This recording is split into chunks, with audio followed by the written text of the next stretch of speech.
Mhm.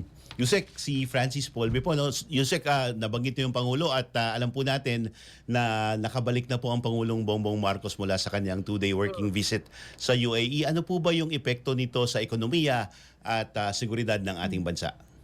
Ang inuna ko po talaga ng Pangulo ay mas mapalawig pa ang talakayan, ang pakikipag trade, no? Yung pakikipagnegosasyon sa bansang UAE. At maganda naman po ang naging resulta nito at pati nga po ang Secretary Cristina Roque ay siya po ang pumirma para sa CEPA, sa free trade agreement with the UAE. At malaking bagay po ito para sa mga negosyante dito sa Pilipinas para po mailako nila ang kanilang mga produkto at serbisyo sa ibang bansa.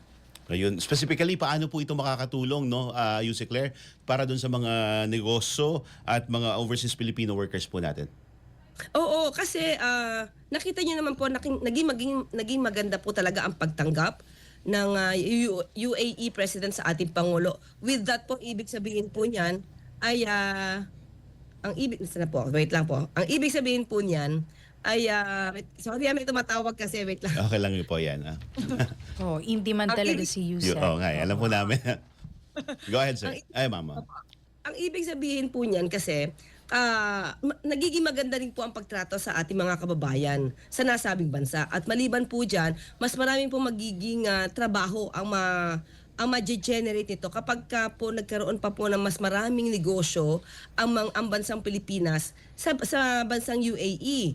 Kasi katulad po niyan, mga cosmetics, textile, pati po iba pong negosyo dito sa Pilipinas, mas lalago po siya kapag lumago po ang mga negosyo dito. Mas marami pong Pilipino ang magkakaroon ng negosyo ng trabaho dahil siyempre po sila po yung i-empleyo ng mga investors dito sa Pilipinas. So napakaganda po yan para sa ating Pilipinas.